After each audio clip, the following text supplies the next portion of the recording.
Surgery కంటే hospital bill అంటేనే భయం. అదే మధ్య తరగతికి అందుబాటు ధరలో వైద్యం. Medistar hospitals. మరి ఇంతమంది విద్యార్థులు లక్షలు కాంపిటేటివ్ ఎగ్జామ్స్ రాసి, ఇది వాళ్ళు అడిగారు కాబట్టి వాళ్ళ తరఫున అడుగుతున్న ప్రశ్న, వాళ్ళు రాసే ముందు వరి అవుతారు, రాసేటప్పుడు వరి అవుతారు, రాసిన తర్వాత వరి అవుతారు, వాళ్ళ పేరెంట్స్ వరి అవుతారు, వాళ్ళ టీచర్స్ వరి అవుతారు. వీళ్ళందరికీ ఏం చెప్తారు మీరైతే? బేసిక్గా అంటే నేను వాళ్ళకి వరి ఎందుకు అవసరం అంటే because they don't have anything do. దానికి చాలా ఫ్రీ టైం ఉంది. మీరు ఎప్పుడన్నా చూడండి, మీరు బిజీగా ఉన్నప్పుడు ఎప్పుడన్నా గమనించండి, మీరు వరి అవ్వరు ఎప్పుడు. మీరు బిజీ ఎప్పుడు అవుతారు? ఎవరన్నా మీతో పని చేస్తున్నారు, లేకపోతే మీగా మీరు కావాలని పని చేసుకున్నారు. ఆ టైంలో వరి అనే దానికి ఛాన్స్ కూడా లేదు. Because your occupied, your mind is occupied. So you mind ఇప్పుడు సేమ్ థింగ్.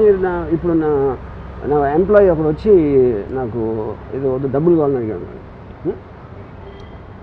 అతను వాళ్ళ మదర్ ఎవరికి ఒంట్లో బాగాలేదు, హాస్పిటల్ అలాంటిది వస్తాడు. నేను ఎప్పుడు ఏం చెప్తానంటే, నాకు చెప్పొద్దు, నాకు జస్ట్ డబ్బులు అండి, నాకు మీకు ఇవ్వాలని ఉంటే నా దగ్గర ఉంటే ఇస్తాను. ఎందుకంటే మీరు నాకు మీ ప్రాబ్లం చెప్తే ఆ ప్రాబ్లం గురించి నేను రియాక్ట్ అయ్యి అవునా అలాగా అని నేను అన్నాను. అందుకని I want to reduce my time of interaction as much as possible, which is the reason. నేను హౌ ఆర్ యూ అంటే, లేకపోతే ఇప్పుడు ఫర్ ఎగ్జాంపుల్ ఎలా ఉన్నారు అంటే బాగాలేదు అంటే ఏం చేస్తాను. అందుకని asking a question which is irrelevant, which will not get anywhere, I try to remove all that from my life. ఎందుకంటే నా టైం చాలా లిమిటెడ్ కాబట్టి use it most. Same thing with వరి టైం పాస్. అది నేను దగ్గర ఎంత ఎక్కువ టైం ఉంటే అంత ఎక్కువ వరి అవుతారు. ఇప్పుడు వరి అంటే ఒక థాట్ ఫ్రేమ్లోనే ఉంటుంది కదా. ఆ థాట్ ఫ్రేమ్లో మనిషి నైజం బేసిక్గా, why do we cling to negative things or things which are insecurity rather than. ఇప్పుడు అదే టైంలో మనం ఇందాక చెప్పినది, నేను పాస్ అయితే నేను పాస్ అవుతానా లేదా, నాకు ఎగ్జామ్ పేపర్ కరెక్ట్గా వస్తుందా లేదా, నా కొడుకు పాస్ అవుతాడా లేదా, ఇవన్నీ కూడా right again they're going back to the same thing. Pass అవ్వకపోతే ఏంటి అని క్వశ్చన్ కూడా ఈక్వల్లీ ఇంపార్టెంట్ అంటున్నాను. నేను ఐదర్ నేను పాస్ అవుతాను లేకపోతే పాస్ అవును. మీ రెండింటికి ఒక సొల్యూషన్ మీరు ఆలోచించి పెట్టుకోండి, ఇంకా వరి అనేది ఛాన్స్ ఏముంది. సినిమా తీసాం, ఫెయిల్ అవుతుంది లేకపోతే హిట్ అవుతుంది, ఎండ్ కదా అయ్యేది. ఫెయిల్ అవుతుందేమో, హిట్ అవ్వాలేమో అనేది that is not in your control. మీ కంట్రోల్లో లేనిది మీ మైండ్లోకి రానికూడదు. ఇప్పుడు your mind should be use only for purposes of what you can control. So basically భగవద్గీతలో చెప్పింది ఇదే కదా. నాకు తెలియదు. మీకు తెలీదా? అంటే మనం చేయాలి అంత చూసుకున్నాడు, అది సంథింగ్ లైక్ దట్. అలా కదా, దేవదేవం భజే అలా అనలేదు. మనం విత్తనాలు నాటడం వరకు మన చేతుల్లో ఉంది. Don't expect the result. Fine, fair enough. అదే డోంట్ ఎక్స్పెక్ట్ ద రిజల్ట్ అనే పాయింట్ కాదు. రిజల్ట్ ఎక్స్పెక్ట్ చేయబోదు మీరు విత్తనం పెట్టరు. కానీ be prepared, either this will happen or that will happen. ఏమేమి జరుగుతాయి ఇలా ఇప్పుడు నేను తీసుకున్న డెసిషన్కి what can be the possible outcomes, that is thinking, that is not worrying. అదే దెన్ ఇదైతే నేను ఏం చేయగలుగుతా, అదైతే ఏం చేయగలుగుతా అనేది మీరు ఒక ప్లాన్ చేసి పెట్టుకున్నారు. ఈ 5 అనుకోని కాకుండా 6ది ఏదో జరిగింది, then take the next decision. ఇప్పుడు ఆ బ్లాంక్ స్పేస్లో ఉండడం చాలా మందికి కష్టంగా ఉంటుందండి. ఏదో ఒక వరి ఉంటే కనీసం ఆక్యుపైడ్గా ఉంటాం. నేను అదే చెప్తున్నా. అదే అర్థమైంది. 90% of the people are more they don't want to take decisions, they want to indulge in the emotion of worry. ఎందుకంటే వాళ్ళకు ఒక I'm not finding a word, ఎందుకంటే అది లేకపోతే వాళ్ళు థింక్ చేయాల్సి వస్తుంది. థింక్ చేయడానికి ఇంటెలిజెన్స్ కావాలి, నాలెడ్జ్ కావాలి, అండ్ అండర్స్టాండింగ్ కావాలి. With the moment you think of మీరు అనుకున్నది జరగకపోతే ఏం చేద్దాం అని ఆలోచించినప్పుడు వరి ఎట్లా వస్తుంది అసలు? సో అలాంటి అవాంఛనీయ మరియు జరగకపోతే అది వరి. అనుకుని జరగకపోతే ఏం చేద్దాం అని ఆలోచిస్తే అయిపోయింది. అనుకోనది జరిగితే ఏదైనా అదే అప్పుడు నెక్స్ట్ డిసిషన్. నేను 4 అనుకున్నా ఆప్షన్స్, అవుట్కమ్స్. ఈ 4 కాకుండా వేరేదేదో అయింది అనుకోండి, అది కొత్త information. Then you have to again think about what to do because of that. అలా constant thinking thinking is the point. Feeling ఉండదా? థింకింగ్లో కూడా ఫీలింగ్ ఉంటుంది. ఎందుకు ఉండదు థింకింగ్లో? See, feeling is different from worrying. Worrying is an emotion, is no doubt. Thinking also is an emotion, because you are looking for a purpose. మీరు first క్లాస్లో pass అవ్వాలని కోరుకుంటున్నారు, అది ఎమోషనే కదా. అవును. ఆ ఎమోషన్ తోటి మీరు పని చేస్తున్నారు, కానీ దాని రిజల్ట్ వస్తుందా రాదా? వస్తుంది. ఈ పాయింట్ ఏ రాదు, పాయింట్ బి, పాయింట్ ఏ అయితే ఏం చేయాలి, పాయింట్ బి అయితే ఏం చేయాలి. So your forward thing is to continuously to taking decisions depending upon what's happening. అది ఆ డెసిషన్స్ తీసుకోవడానికి మీరు వరి పక్కన పెడితేనే స్పేస్ వస్తుంది కదా. ఇంగ్లీష్లో ఒక ఫ్రేజ్ ఉంది, life is what happens to you when you're making life happen making other plans, making plans of life. Right. అప్పుడేంటి, నేను ఇలా అనుకున్నా, లైఫ్ ఇంకోటి ఏదో అనుకుంది, లైఫ్ ఇంకోటి ఏదో అనుకుంది కాబట్టి నేను మళ్ళీ ఇంకో ఏదో అనుకుంటా, మళ్ళీ లైఫ్ ఏదో అనుకుంటుంది. So life is unpredictable. మనం చేసేది ఏంటి, మనకున్న నాలెడ్జ్ని తీసుకుంటాం డెసిషన్. So constantly if you're fighting life by taking decisions one after the other depending on the outcome, you will still continue to live. ఇప్పుడు అడవిలో నడుస్తున్నారు, ఆ పులి సడన్గా వచ్చింది. పులి సడన్గా వస్తే either you can try to run, out run tiger మీరు చేయలేరు అనుకున్నది అనుకోండి. అచ్చా, నేను బెస్ట్ ఆప్షన్ ఇస్తాను. నేను అది అర్త్క్వేక్, అదేంటది లటూర్ అర్త్క్వేక్ మహారాష్ట్రలో వచ్చింది 2005లో. నేను 8th ఫ్లోర్లో నా apartment.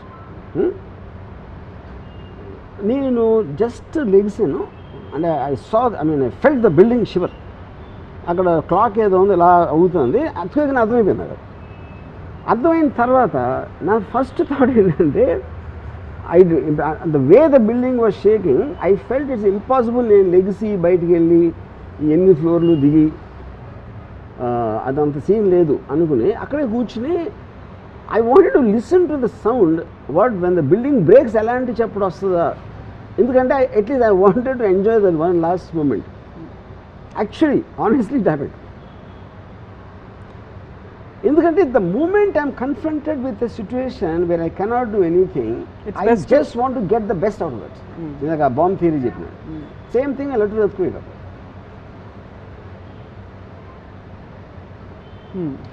This is coming from a cultivated thinking. ఇది ఒక్కరోజు ఒక రాత్రి రాదు. Cultivated, definitely I was going to ask that question. Cultivated because of the amount of books I have read. whether it's philosophy or psychology or whatever it is, and దాంట్లో మీరు మిమ్మల్ని సీరియస్గా తీసుకోపోయి మిమ్మల్ని రిమూవ్ చేస్తారనుకోండి ఆ బ్లాక్లో నుంచి, it doesn't make a difference. ఇప్పుడు I love life, okay death వచ్చింది ఏంటి, అది కూడా చూద్దాం. As long as I'm loving life I don't want to die, but if there is a situation when it comes you are going to die, I will face it.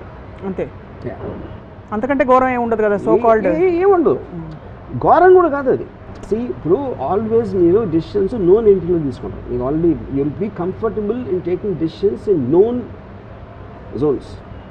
Unknown zone nobody wants to go, and death is also an unknown zone. Correct. But known zones close అయిపోయి మీరు చచ్చినట్టు enter అయి తీరాలి అంటే దాన్ని I'm okay with that. ఇప్పుడు నేను అడిగేది ఏంటంటే, మీరు పులి వస్తుందని అడవిలోకి వెళ్తారు, పులి కోసం కావాల్సినవన్నీ ఆ డబడబడబడాలన్నీ పెట్టుకుని వెళ్తారు, గన్ను. సడన్గా పులి రాలేదు, బట్ ఎలుగుబంటి వచ్చింది. ఎలుగుబంటి గురించి మీరు మాన్యువల్ చదవలేదు. That's what I'm saying. That is what I'm saying. మీరు ప్లాన్ చేసిన దానికి వేరే ఏదైనా జరిగితే that is also practical, that is also thing. అప్పుడు మీరు అక్కడ ఉన్న దాంట్లో అదే డెసిషన్ తీసుకోవాలి. కానీ ఆ లోపల తీవ్రత రాదు కదా వర్మ గారు. అంటే మీరు ఏదో ఒక దాని మీద మీ energies, worry is actually nothing but you are putting all your energy into something. It may be self-destructive, negative thinking avachchu. Right word, but okay. But I understand the fine. See, ikkada na point endante. Aithe ayindi lepothe ledanukondi.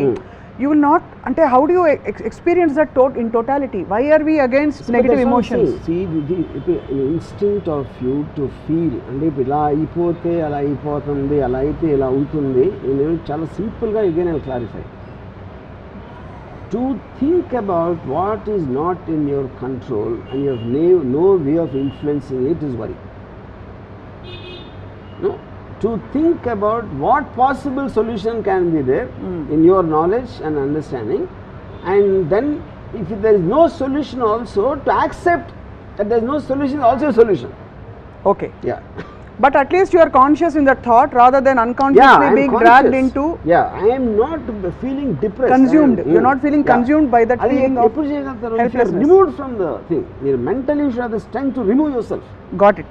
ఇప్పుడు మీరు అనేది ఏంటంటే వరి రావడం సహజం, కానీ అందులోంచి మనం బయటపడితే కనీసం మార్గం ఉందా లేదా ఆలోచించుకునే ఆ స్పేస్ వస్తుంది. కరెక్ట్. కానీ మనం ఎప్పుడైతే అందులోకి వెళ్ళిపోతామో అందులో కూరుకుపోయినప్పుడు రాదు అది. కూరుకుపోయినప్పుడు రాదు, పైగా మనం డ్రైన్ అవుట్ అయిపోతాం, మన బ్యాటరీలు వెళ్ళిపోతాయి, ప్లస్ మనం తెలివిగా ఆలోచించలేము. Yeah. అంతేనా? అంతే అంతే. ఇప్పుడు సింపుల్ థింగ్, నేను ఇప్పుడు యాక్ట్రెస్ ఎగ్జాంపుల్ మళ్ళీ చెప్తాను. తను కూడా నాలుగు ఆలోచించవచ్చు కదా. ఇప్పుడు ఇది ప్రాబ్లం, ఈ ఫలానా మేకప్ అని నాకు ఇది ఉంది, ఇది ఏం చెప్పాలి, ఏం చెప్పాలి, ఈ మేకప్ పని ఉంటే నేను పని చేయను, నాకు కంఫర్టబుల్ లేదు, ఎక్స్ వై అంతే. That is how it should be done. That is what is called a solution oriented thing. ఒక ప్రాబ్లంకి వీడు ఇంత మాట వేసాడు, నేను మళ్ళీ ఎలా చేయాలి పొద్దున్న, అది వరి. యాక్చువల్లీ నేను తను వచ్చి నాకు చెప్పిన తర్వాత, నేను ఎవరైనా తీసేలో చెప్పు అని నేను చెప్తే, she started laughing because she love the brilliance of the solution. So తన వరకు అది తను ఎంత హ్యాపీగా ఫీల్ అయిపోయింది అంటే తన వరకు కూడా పోయింది, వాళ్ళ మీద కోపం కూడా పోయింది. అదే అదే. సో అలా స్వామి కార్యం స్వకార్యం. ఇప్పుడు మీరు కోపం అనేది, కోపం లేకపోతే రైట్ చేసుకునేసి ఉన్నది, భయం ఇవన్నీ కూడా they're eventually coming from your ego. Ego is anyway correct. ఎందుకంటే మిమ్మల్ని మీరు సీరియస్గా తీసుకుంటారు. అది కోపం మీకు ఎప్పుడు వస్తుంది, మీరే రైట్ అనుకున్నప్పుడు వస్తుంది కోపం. భయం అనేది గిడ్లోంచి వస్తుంది టు అన్ ఎక్స్టెంట్. యూనో, అప్పుడు నేను రైట్ కాదు, నేను రైట్ అవ్వాల్సిన అవసరం లేదు మీ దృష్టిలో అన్నప్పుడు నాకు మీ మీద ఎప్పుడు కోపం ఏం చేసాను. Right. You know, so then when you are objective about it, one, and second is you are neither taking others or yourself seriously and you're going with the flow. మనం ఏదో పుట్టాం, ఏదో దేవుడు ఏదో మూడ్లో చేసి పంపించాడు, అయిపోయింది. ఈ పద్ధతి ఎక్కడో మీరు ఎక్కడో పుట్టి నేను ఎక్కడో పుట్టాను, ఎక్కడ గురించి మాట్లాడతాను. Everything is happening beyond our control, which is just sheer accident of nature. Okay, అలాంటప్పుడు ఇంకొక యాక్సిడెంట్ అయితే ఏమవుతుంది? ఇది just one more accident in hundreds and thousands. మీరు అప్పుడు క్లాస్ రూమ్లో వరి అయిపోయి, రేపు పొద్దున్న పెళ్లి చేసుకున్నాక భార్య మీద వరి అయిపోయి, దాని తర్వాత పిల్లలు పుట్టాక వాళ్ళ మీద వరి, మనవాళ్ళు పుట్టాక వాళ్ళ మీద వరి అయితే ఇంకెందుకు అసలు